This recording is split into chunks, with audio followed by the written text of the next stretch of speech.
This is Lawrence Houlgate, the author of Understanding John Locke, the Smart Student's Guide to Locke's Second Treatise of Government.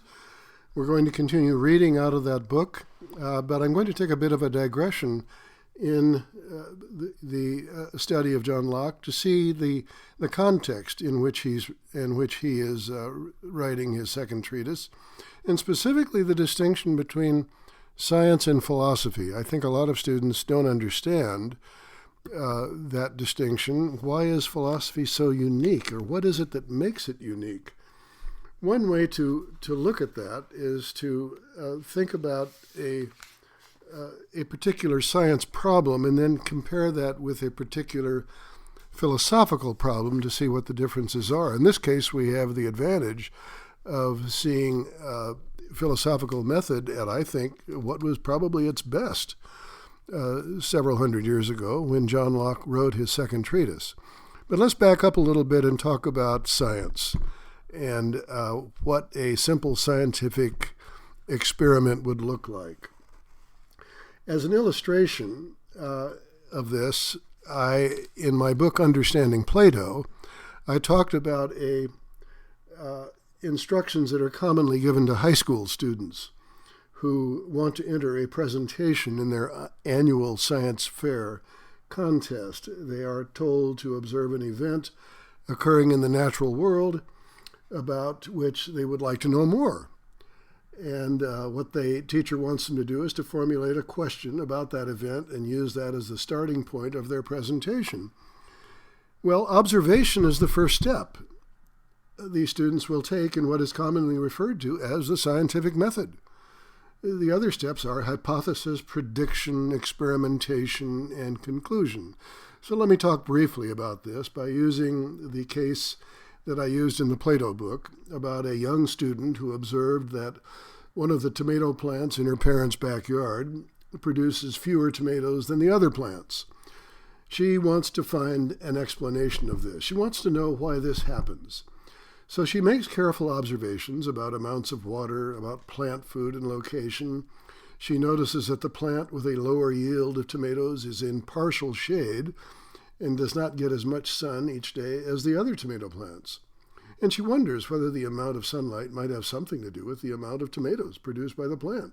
So on the advice of her teacher, she constructs the hypothesis, meaning a possible solution, that the more sunlight a tomato plant receives, the more tomatoes it will produce. That's her hypothesis. The more sunlight a tomato plant receives, the more tomatoes it will produce.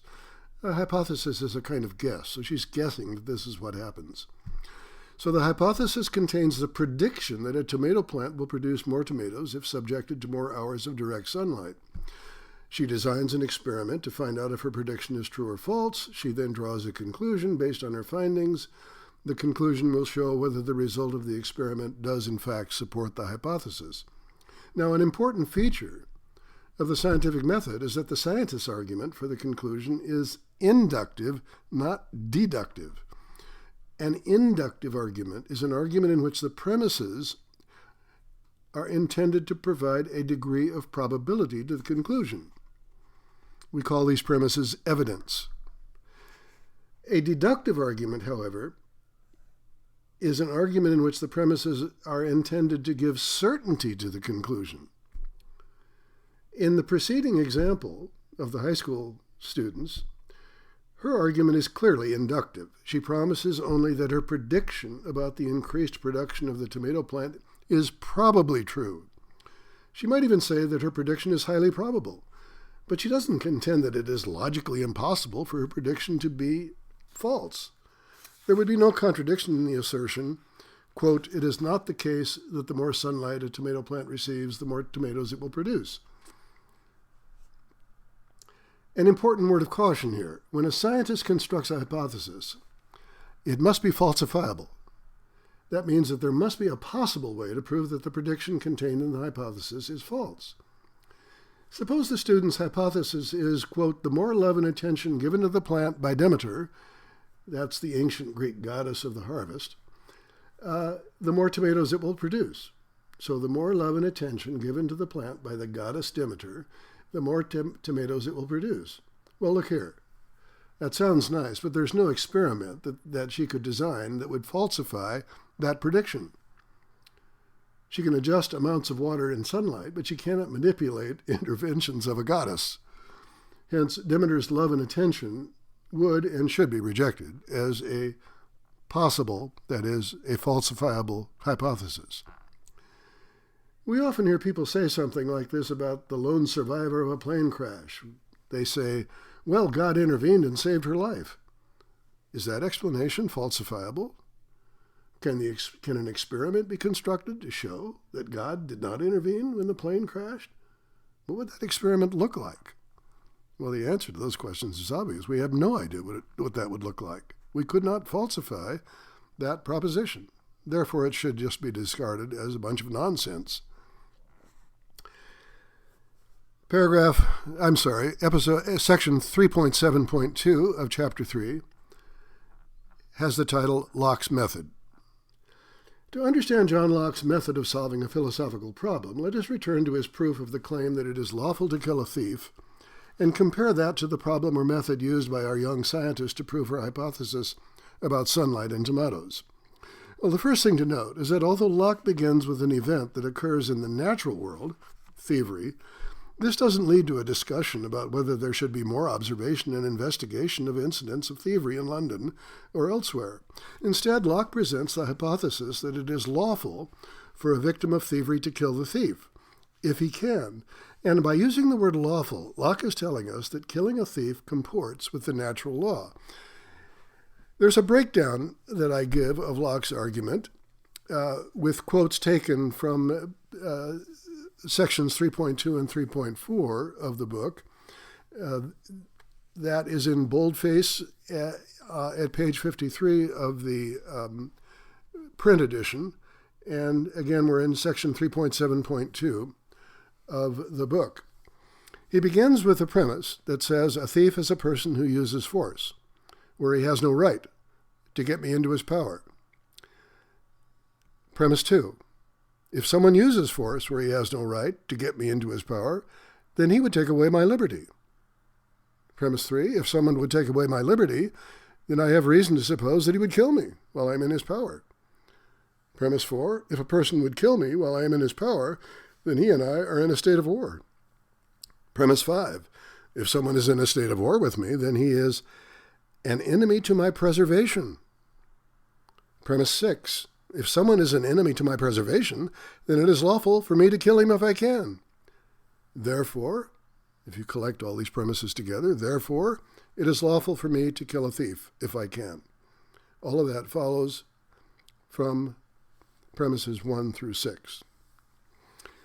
There are several distinctions to be made between Locke's argument and that of our imaginary science student.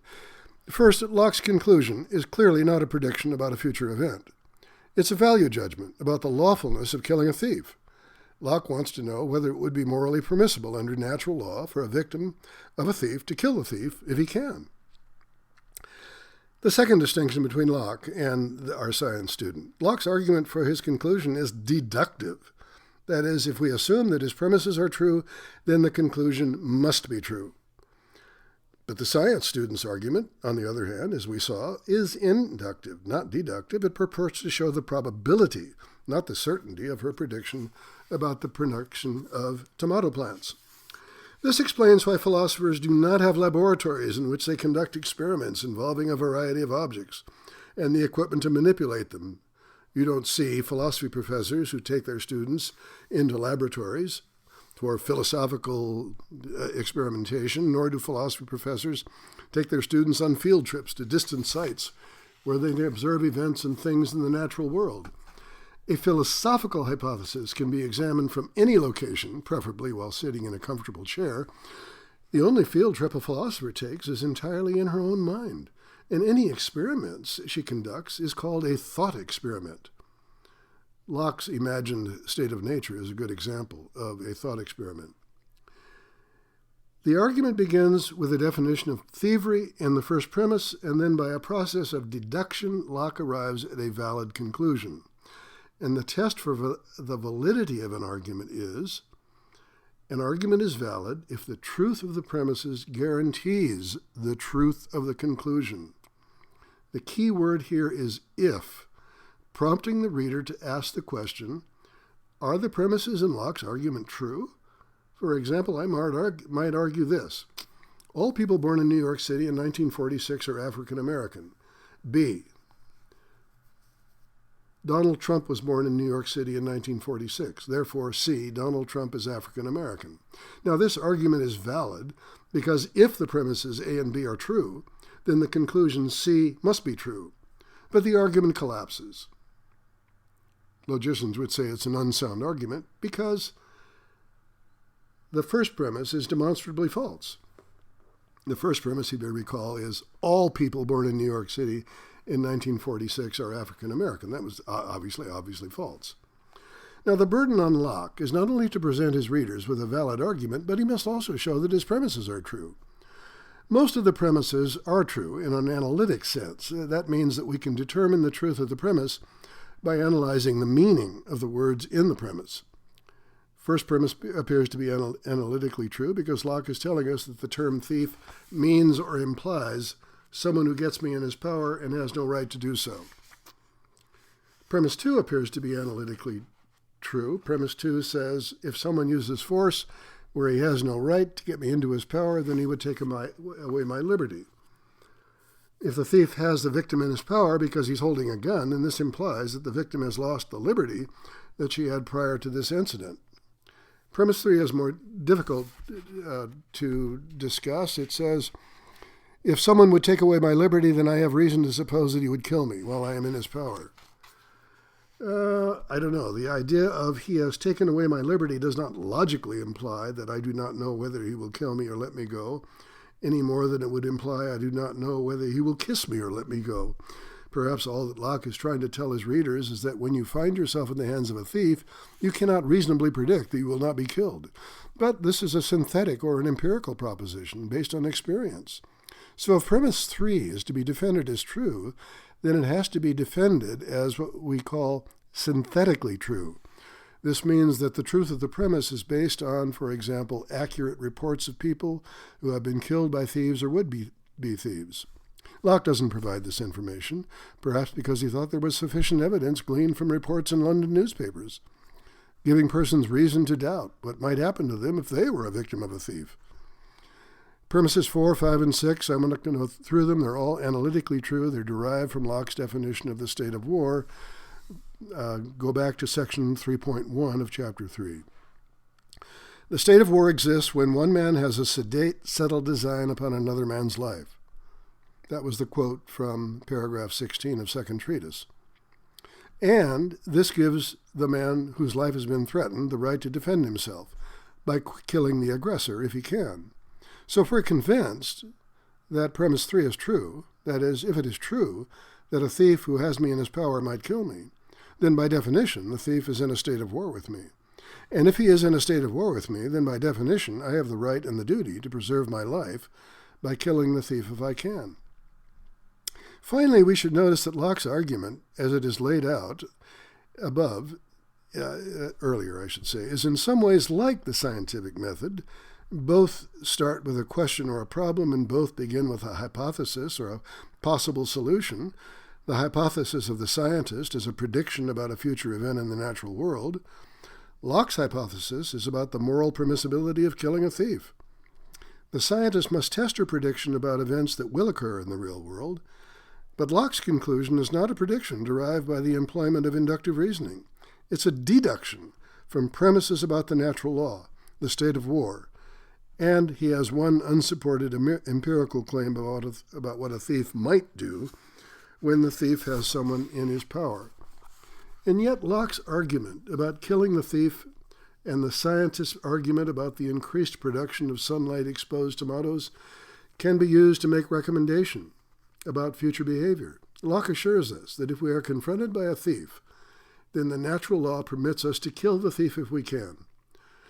The scientist assures us that if we put our tomato plants in the sun, they will produce more tomatoes. Locke's conclusion is much more consequential, involving, as it does, the killing of a human being. In general, Locke is telling us that once we have constructed and defended a fundamental moral principle, then we can engage the real world and make moral pronouncements about human behavior, evaluating and guiding our own conduct as well as that of others, even if this might put our lives at risk. And this is exactly what Locke did in that 4-year period between 1679 and 1683, when he wrote the first draft of a theoretical justification for resistance to the monarchy before fleeing for his life to Holland. That draft that he was working on in that 4-year period became the Second Treatise of Government. Well, there's more to Chapter 3. I'm not going to go through it. I give several examples at Section 3.7.3 about Locke's use of reason in many, many cases, followed by questions for thought and discussion, which I bid that you read. I bid, of course, that you go and buy the book. It's very inexpensive, Understanding John Locke. The Smart Student's Guide to Locke's Second Treatise of Government can be found on Amazon. Just use my name, Houlgate, Houlgate. Follow that with Locke, Second Treatise of Government, and you will come upon the what Amazon calls its detail page, and you can order a copy, or you can get a digital copy immediately. By the way, of course, digital copies are not as expensive as the print copies.